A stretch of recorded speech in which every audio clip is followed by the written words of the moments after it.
Olá a todos que verem esse vídeo. O vídeo de hoje vai tocar em uns pontos que eu sei lá, já foram tocados em uns 6 vídeos aqui do canal, entre longos e também no TikTok, que é o fato de que Poderoso Chefão não é tão bom assim.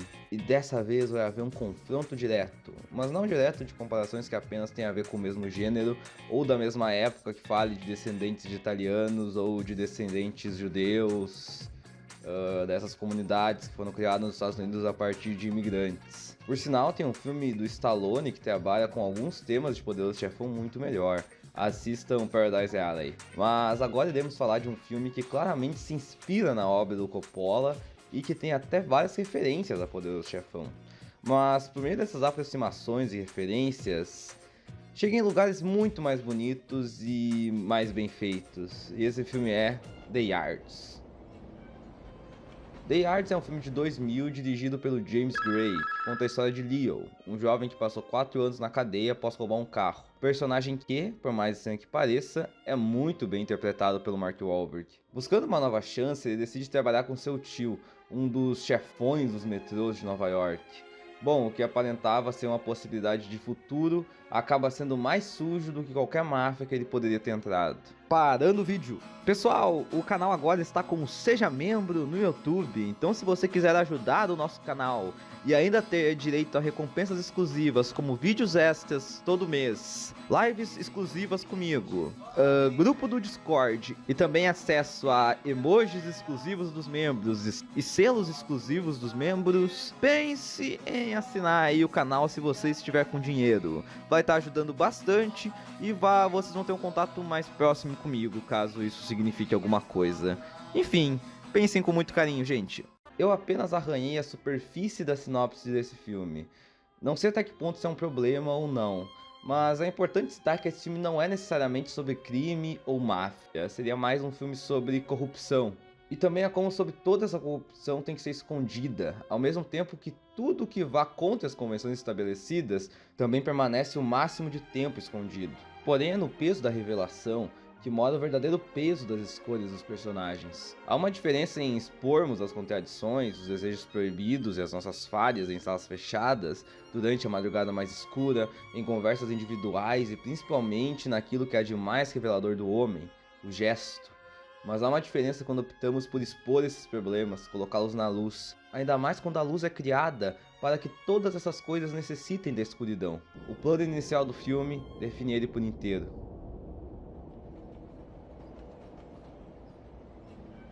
E claro, seria impossível falarmos da apresentação do enredo sem citar o dualismo, os paralelos entre o personagem do Wahlberg e o personagem do Joaquin Phoenix, o Willie. Na existência que por si só é um completo dualismo da personagem da Charlize Theron, a Erika, que é apaixonada pelo próprio primo e namora com o Willie. Que mesmo após a mãe dela se casar com um dos donos das maiores redes de metrô de Nova York, o que a leva a habitar os espaços dessa classe, mas que ela, diferente de sua mãe, não abre mão de suas origens proletárias. Seria impossível fazer essa sinopse sem falar da relação de Leo com sua mãe, a relação de Leo com sua tia, a relação de Leo com seu tio, e consequentemente o mesmo sobre a relação de Erika com sua mãe, com sua tia e seu padrasto. Não falar do chefe do metrô, o padrasto da Erika, tio de Leo e sogro de Willie, brilhantemente interpretado por James Caan, é inadmissível. E não citar a relação incestuosa entre os primos Eric e Leo, uma relação que só pode existir por meio do gesto, que necessita de ser iluminada com a mais fraca luz e viver recheada pela escuridão, seria o mesmo que não falar sobre o filme. Mas uma curta sinopse não consegue dar conta disso tudo.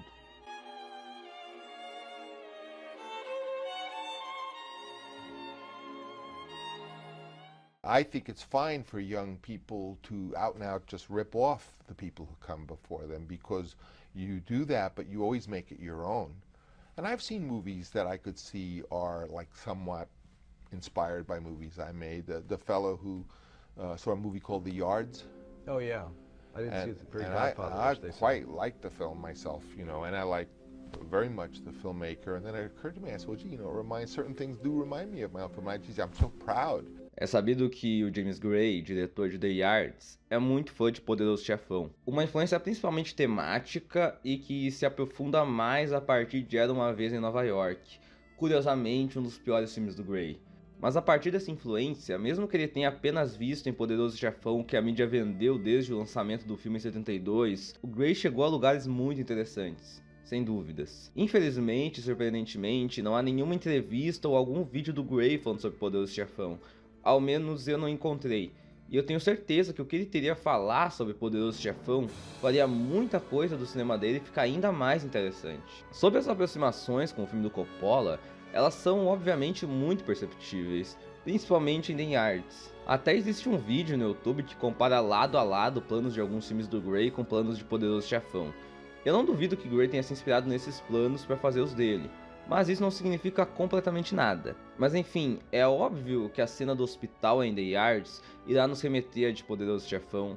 A sala do personagem do James Caan, onde ocorrem as conversas sobre aquele mundo corrupto, vão lembrar a sala do Vito Corleone. A montagem paralela no clímax de The Yards, que une a redenção do Leo com a cena do reencontro da Erika com Willie, vai lembrar o clímax de Poderoso Chefão, a cena da redenção de Michael Corleone na igreja, ao mesmo tempo que os assassinatos dos inimigos ocorrem.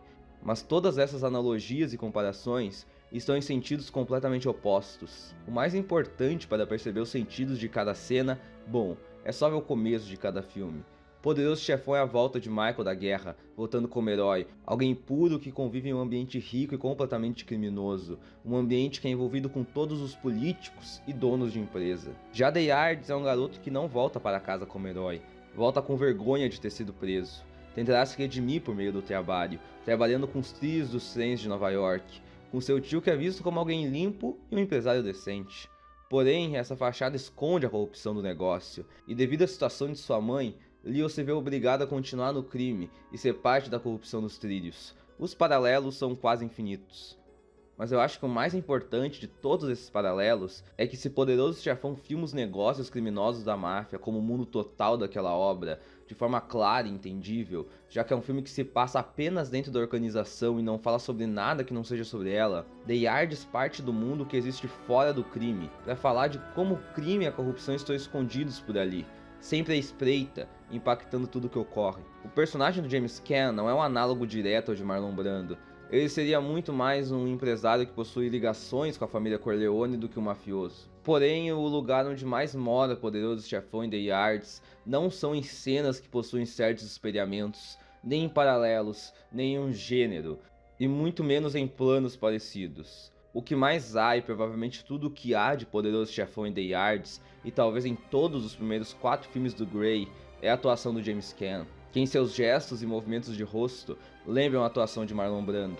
Mas se o Coppola, para fazer o Brando ter algum sentido naquele papel, precisava se entupir de iluminações e cenários exagerados, o Gray consegue fazer com que a atuação do Caan se dê como parte de tudo que ocorre no espaço.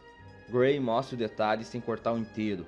Sobre o que o James Caan faz a partir da clara referência de Marlon Brando em Poderoso Chefão na sua atuação, o crítico francês Vincent Jordan definiu muito bem em seu texto sobre The Yards, disponível na Foco Revista de Cinema. Abre aspas. James Caan remete, por seu passado, ao Marlon Brando de Poderoso Chefão, mas desprendido de qualquer romantismo, sem a sensação de verdadeiro poder, o sentimento do verdadeiro respeito.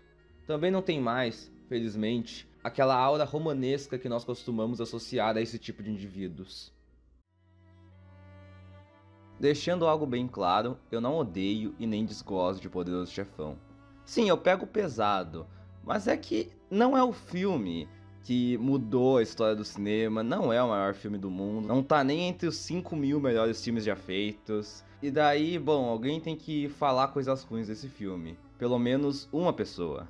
Eu acho um filme completamente divisível em sua proposta, o primeiro principalmente, e isso meio que se repete em toda a carreira do Coppola. E divisível eu quero dizer que o que há de bom é o que falta no que há de ruim. É uma divisão muito forte.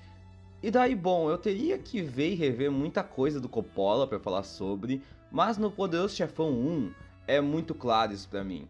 E o ponto é o seguinte, o Coppola não sabe filmar pessoas, ao menos não em cenários normais. O Gray sabe passar medo, poder, amor, tristeza em qualquer espaço, simplesmente porque existe um bom trabalho de casting. Já no Coppola, bom... Alguém pode dizer que o Marlon Brando fazendo voz fina, colocar aquela dentadura e usar o método Stanislavski prova que o trabalho é muito bom. mas aí teria que dizer que o método Stanislavski significa alguma coisa. O problema e a qualidade do Francis é que ele é muito exagerado, algo que a crítica só percebeu recentemente, pelo visto. E em Poderoso Chefão, ele é dependente do exagero da imagem, dessa iluminação chamada de barroca desde o lançamento do filme. Tudo só faz sentido a partir de como Coppola retrata o espaço da máfia. As atuações só são fortes nesses espaços de poucas luzes. Já todas as cenas que se passam no céu cinzento de Nova York não faz sentido. Vou fazer uma metáfora. Há um jogo de cartas muito famoso no Brasil, Canastra. Na Canastra você tem que fazer uma sequência de 7 cartas ou mais a partir do número 4. Essa sequência é chamada de Canastra. Os Três Vermelhos não são usados na sequência. Eles são um extra que tu pega no monte e que com isso adiciona 100 pontos ao jogador caso ele faça uma canastra. Perceba, o Três Vermelho pode ser muito útil caso você tenha uma canastra. Se não, ele só fica na mesa de enfeite. Agora, substitua o Três Vermelho pelos atores em Poderoso Chefão e substitua a canastra pelos espaços exagerados. Sem os espaços exagerados, as atrizes e os atores são apenas enfeites em Poderoso Chefão. Por isso, Poderoso Chefão nunca será um filme sobre imigração. A história de origem do Vito Corleone e do Michael Corleone são só isso, histórias de origem. Pouco tem de diferente do primeiro filme do Homem-Aranha de Sam Raimi, tirando a parte de que o filme do Homem-Aranha é melhor. A falta de sutileza ajuda e atrapalha o Coppola em Poderoso Chefão 1. No 2 não, porque o filme é completamente exagerado e por isso é muito bom. Já o Grey... o Grey de The Yards. É um trabalho de espaço tão lindo, um espaço que é belo muitas vezes pela memória que cada personagem carrega, pelo carinho ou pelas promessas de atingir algo maior, mesmo que não seja tão confortável. Ao mesmo tempo podem se tornar sujos e feios caso aquela vida que causa violência daquele espaço vire um fardo. Ao mesmo tempo, os mais belos espaços ou espaços de poder, nunca exagerados, são contaminados pela corrupção daquilo tudo. E o jeito que esses espaços complementam os gestos, os olhares dos personagens e vice-versa, bom, é um dos trabalhos em cinema mais desconcertantes desse século. E olha, o filme tem atuações incríveis da Charlize Theron e do Mark Wahlberg, então alguma coisa de bom você vai ver. Bueno, gurizada, este foi o vídeo, espero que vocês tenham gostado de assisti-lo, que tenham dado risada, que tenham aprendido mais. Vai estar na descrição os textos que foram utilizados, as músicas que foram utilizadas, para você escutar músicas legais e aprender um pouco também, né? Então enfim pessoal, este foi o vídeo, né? Espero que vocês todos tenham gostado, deem like, comentem, compartilhem com um amigo. Me sigam as redes que eu tô colocando aqui, que são as que eu mais uso, o Letterboxd, o Blue Sky e o Instagram. Sejam membros do canal se puderem, ou se não puderem também, o cartão de crédito não pode passar nada. Pensem em mandar um pix aí pro canal pela chave que tá aparecendo aqui, gente, ok? Muito obrigado, tchau, tchau!